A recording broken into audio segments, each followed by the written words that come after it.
So I mentioned earlier, Coach Johnson of Prescott, a friend of Coach Nygaard's, and I've gotten to know him well over the last couple of years, and he's going to join us now. And him and Jeremy are going to have a conversation maybe about the season or how things are looking for Coach Johnson from Prescott. We got to get his headset on first, make sure he can hear us. Can you hear us? I can hear you.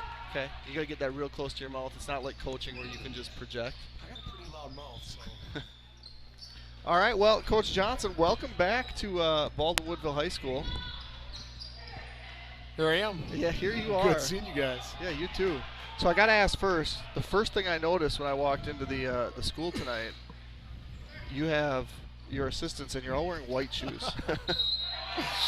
Yeah, so we wanted to choose something different this year, and we're like, let's go all white. We actually have white quarter zips too coming, but they're not in yet. Oh, oh boy. We rocked the white quarter zips with their white shoes this year, something different. And that's a departure. I don't know. So last year we did cardinal shoes. The year before we did black shoes. Yeah, you're a dark shoe guy. Yeah.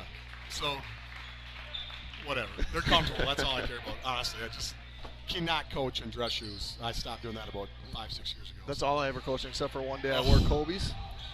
Maybe that's the secret. That's why I didn't win enough games. Oh, come on. You should have told me. You got to be comfortable. Well, I mean, I wear dress shoes all day. You wear gym shoes all day. That's the difference. All right, so let's get over to the basketball side of things. Coming into the year, people that watch Prescott basketball would not be surprised if Jordan Malmoff scoring 20. Okay. Wouldn't be surprised if Dallas Wallen's getting his double-doubles. But here I am checking box scores, and I'm like, hey, who's this Stewart kid? Where did he come from? And how is he averaging 22 a game?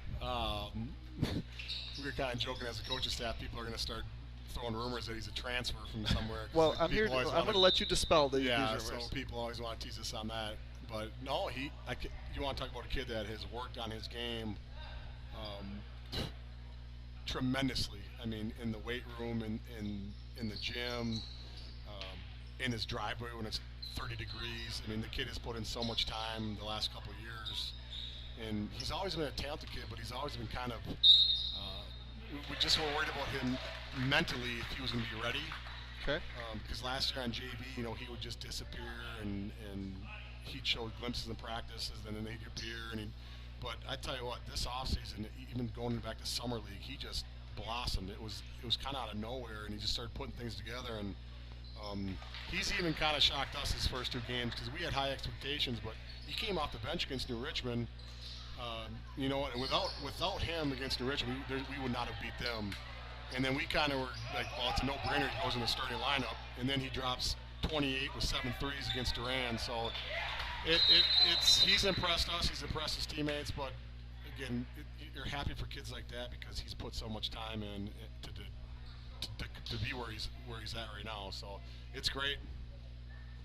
The one thing that I joked about, I don't know who I was talking to, but with the proximity that we have with our high school to our elementary school, we have a program that we have kids in their study hall. They can come over and they can help at the elementary school. It's called their TAP program. I thought maybe he was like when he was coming over in a study hall, and it might have been your prep, and then he was. But you might do that with all your guys.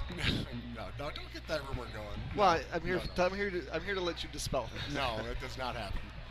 You know what? It's a good idea. We might start pushing that. So. Hey, well, I don't know why you wouldn't. In all seriousness, though, when it comes to off-season, weight training, skill development, what are the opportunities that you as a coaching staff, you as the head coach, are able to offer specifically to your players? I mean, is it camps? Is it AAU programs? What are your kind of strategies for that? To be 100% honest, we put a lot of faith in our kids doing what we guide them to do in the offseason on their own. I mean, we have a lot of open gyms. We have a lot of time where they come in. We give them the drills, we give them the things to work on, but it's up to them to really do it. And that's kind of what we've been so fortunate is we don't have to beg our kids to be in the gym. We don't have to push them to be in there because they just are going to do it. And we've been very fortunate. That's been that way for many years in Prescott. And obviously that's credit to a lot of the success we had. And but we do the summer league. We just got done before the season. We did a fall league in Woodbury, and then we have our own camp and kids go to camp. But speaking of the three you mentioned with Dallas, Jordan, and Brandon are all AAU guys, and they probably played 50, 60 games this summer in AAU. So they're just always working on their game, and they just want to get better. And like again, it's great because we don't have to push them to want to do that. They do it on their own. Right. And you don't have all the time in the spring and the summer because you were one victory away from playing for the gold ball and the softball diamond. No, you were playing for the gold ball. Yeah. You won. You beat Peshtigo. Yeah, we did what Baldwin did. We got as close as we can to get, and we lost the championship game. Who was that against? Oh my gosh, Dodgeville. That was really close. Yeah. Yeah, because it was the screwy play a game in the morning, play the game at night. Yeah. And you guys didn't have the weather. We got the weather the next day. Well, we were an hour and a half delay, but we definitely.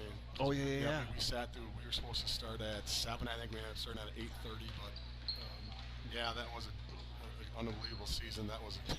I don't think I could have had more fun my first year as a softball coach, and the girls we had was, man, going into it not knowing what to expect. It was as fun as the expectations were met in that season, and it's pretty nice too when you get dealt a Bella Lenz to lead your squad, and she did, and like I said, it was. Those girls kind of took care of themselves, and I just try not to get in the way. And I'm serious when I say that. We had all the talent. I just try not to mess things up. That's what you said too about Petey, True. Parker, True. Goffing. Speaking of those three, what are they all up to nowadays? Yeah, well, Jacob's playing for a JUCO Mayville down in California. Out in California, he's doing really well. His game. He was home this summer, and he's blossomed. You want to talk about a kid that is showing strides in 2 years out of high school. He has developed. He's more of a slasher at guard now. Really? Than he does in the post. He plays more of a wing in college, a 6'6" wing, and he can shoot it now. And I tell you what, I know this is going to sound pretty crazy, but I tell you, he's even getting talks about overseas and stuff like that. He's developed that much. Wow. So he right now is hoping to do what he's doing right now. He's starting out there. He's already had a really successful year, and hoping he's going to be a scholarship player, be picked up D2. His high hopes would be a small D1, but it's remarkable what he's come in 2 years. And then Park's down at West Texas A&M, and he's not getting a ton of minutes right now, but you're talking about one of the best programs in the nation. So he's being patient. He's understanding his role. Eventually, hopefully his time comes, but he's doing great too. And like I said, two great players we've had in our program the last 50 years, and like I said, they're both doing great. And Petey's playing baseball still? Yep. So Pete's it's remarkable. Pete's already gonna be a senior at NDSU, and another kid. Speaking of playing after college, his hopes is to get a chance to play some type of level pro ball. If not drafted, but even if you had to go the independent route, and I think we all know he's very capable of that, and you're not going to ask a kid who's not going to work hard enough to get that opportunity. So if he ends up doing the indie route, is he calling you for some advice? Where am I playing? Who do I want to know? Where did Nick build his legendary status on the baseball diamond? We've sat. Actually, he was home last week, and I went over to his house to visit with him before Thanksgiving on Wednesday. And he's going to come home this weekend. He's going to be home a month, and he'll be helping us out with practice and stuff, and staying in shape doing that. But I told him whatever I can do to help him at the next level, I'll definitely do it, because we've talked about 1,000 times. That's an easy kid to root for, and I just think that he's going to get some type of opportunity. He's just too skilled not to. Right. When was the last time you watched his game winner? It's probably been a month. It really has. It's been a month, but every once in a while, someone will send it, or I'll throw it on the computer or pull it up on the phone, and never ever going to get old. I know that. Well, and it's still crazy. The thing that's really cool is obviously it was a big stage, which makes it that much better. But there was so many different cameras on him that you see cell phone cameras from over here, and there's 100 different angles of that shot, and they're all awesome. Like when he gave it up, still to this day, when he gave it up, I'm like, oh no. And then he gets it back.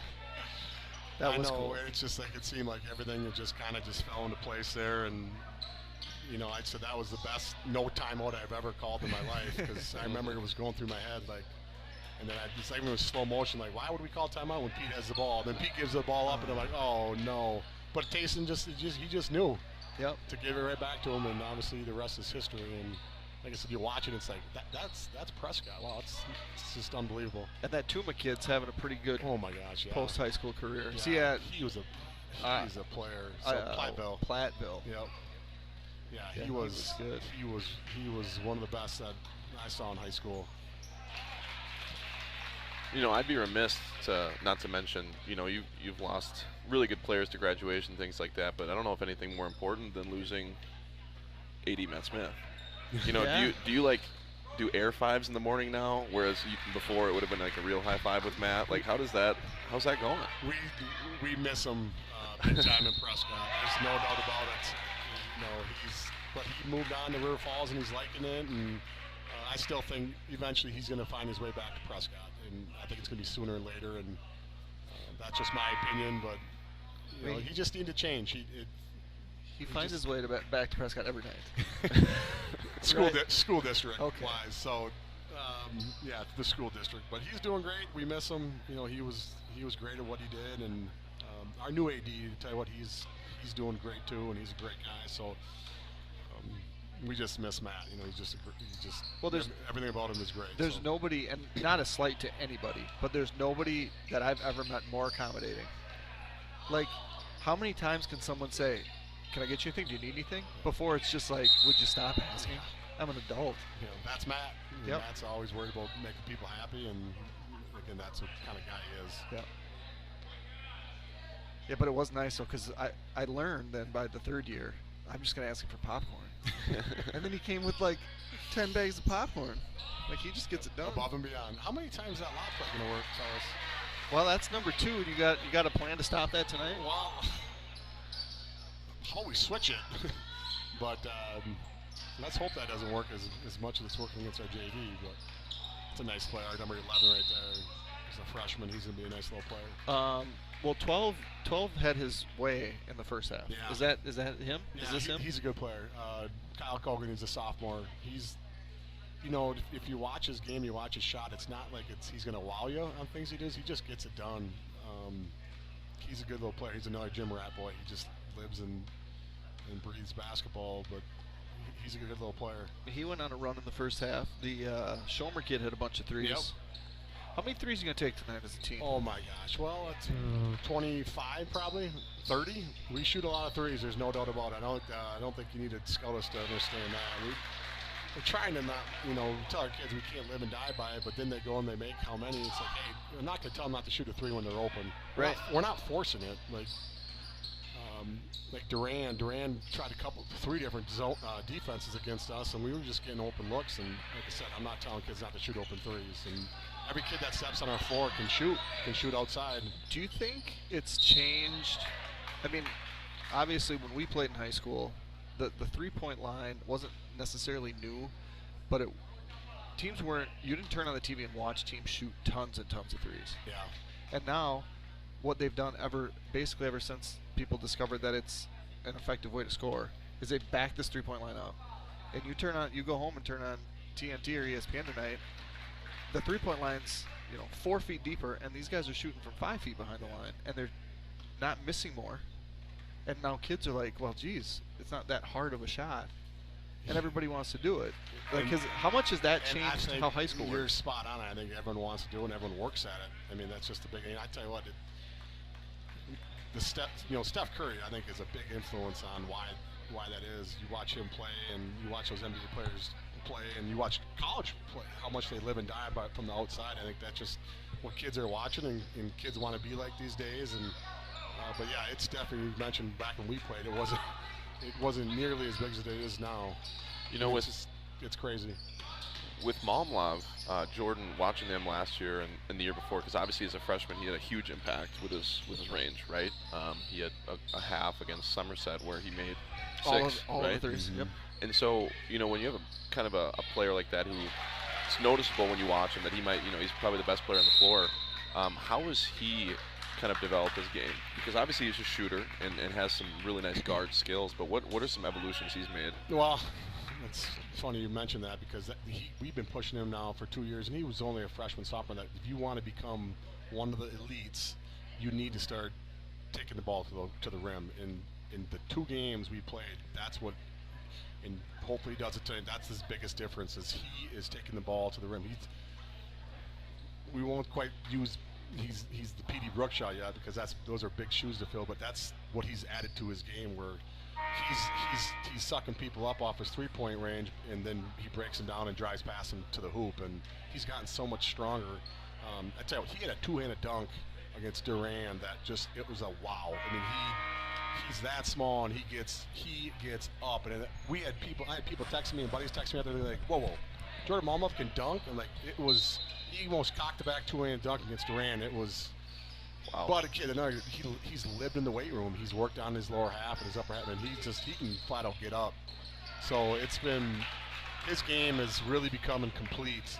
And another thing too, he's okay sharing the ball. Like he knew last year he had to take all those shots. He had to score. Where this year, Duran ran a box to 1 against us to start the game, and he was fine.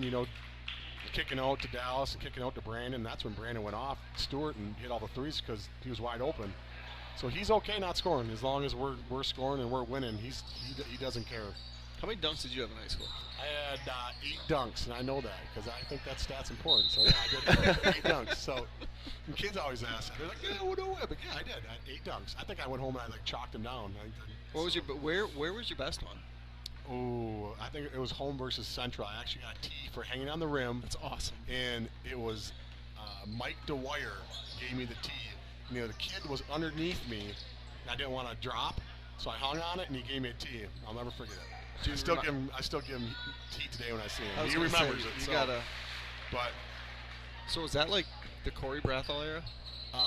Corey was a little older. I was an 8th grader. Corey was a senior, so I never. Okay. Yeah. So but I remember watching him coming up. He was a player. And like Sean Tim, same way. Timmer was a senior when I was an 8th grader. Wait, no. Tim was a senior when I was a freshman. Because Sean was a senior when I was a 7th grader. But I thought you were a senior when I was a freshman. I thought Tim was a senior when I was a freshman. Maybe I was an 8th grader. I don't know. We're so old now, it doesn't matter. It was a long time. It's like 25 years. Yeah, it doesn't matter. Before, and you didn't break any backwards. This is before breakaway rims. Yeah, right? They didn't have a 3-point line, did they, when we played? Well, that's what Coach Ashland always used to say when he coached. But I think he was serious. And I'm like, oh, well, yeah, it's about that time, All right, well. Yeah, I'm going to have to get in that locker room and you gotta fire up. Yeah, you got to jack him up a little bit. Now, last year when you came here, we were limited with fans, right? I mean, it was the 4 per people. Could the Prescott travel at that point? No, I don't think so. Not that I remember. You know what? I think Prescott could come here, but we couldn't go there. Yeah, I can't even remember. I remember the game. I remember how it had to finish, so you don't got to remind me about that. You played like 7 games in 10 days. Yep. Because you were shut down like the previous 2 weeks. Yep. I just looked at that, like February 1st to February 13th, you guys played like 8 games. It's crazy. And last year's team, record-wise, and we weren't the most talented team, but that team was hurt by not having practices. And we actually the other day we counted it. In a typical season, I think you're going to get roughly 45 to 50 practices maybe. Yep. That team practiced like 30. I think we counted like 30, 31 practices. So that team needed that extra. And then you mentioned we were playing 7 out of 10 days, and that hurt that team. And I think obviously more practices we could have developed that team a little better. But it's definitely has motivated us this year. I mean, our kids are not happy with how the year finished and how we played last year. And like I said, it's helped us in the offseason, and so far it's helped us so far this year. So the 95 you put up Tuesday, you had a 90 last year? Was that the high? Yep. 90 against Mondovi? Yep, against Dovey. And the highest you've had coaching was it the Ellsworth game where it was like one? And Pete had 53. And it was 120 something? 126, I think. Because I watched, I'm scouting the game, and I think I said this to you too. There was like 40 some possessions where you guys turned the ball over. Yeah. Like 40 straight possessions that ended in a shot, and a lot of them ended in made shots. Yeah. Like, that's unheard of. Yeah, that was a crazy, crazy game. And you know what? I don't want to sound cocky. We run starters that whole game. I think we could have scored 140, 150. It was just one of those days. Well, it was one of those days. And so. Ellsworth broke 100. Yeah, right? Ellsworth was upper 80s. So. Oh, I thought they had more. No, I think it was like 126 upper 80s. But yeah, Ellsworth that year was So solid. good. They were so good. They were so good that year. Yeah, because they had you on the ropes, in and Richmond. sectionals on the ropes. in Richmond. They were winning at halftime. Mm-hmm. Yeah, that was a really good team. That was a fun team to watch. Yeah, they were good. And then they get Prescott, and that's the draw. But I mean, when you think about games like that, and I think of the game against Somerset in the you hosted Somerset the regional final last year or 2 years ago. Yep. If Malmö doesn't have 18 in the first, like that game looks different. Yeah. Somerset played phenomenal that night. Yeah. Big players, big names, big games. That's right. So I do need to go, fellas. I'd stay up here all night and talk to you. Well, thank you for coming. Someday when you retire, we'll make a spot. Who knows? Who knows? All right, guys. I appreciate it. Thanks a lot. All right. We'll talk to you soon.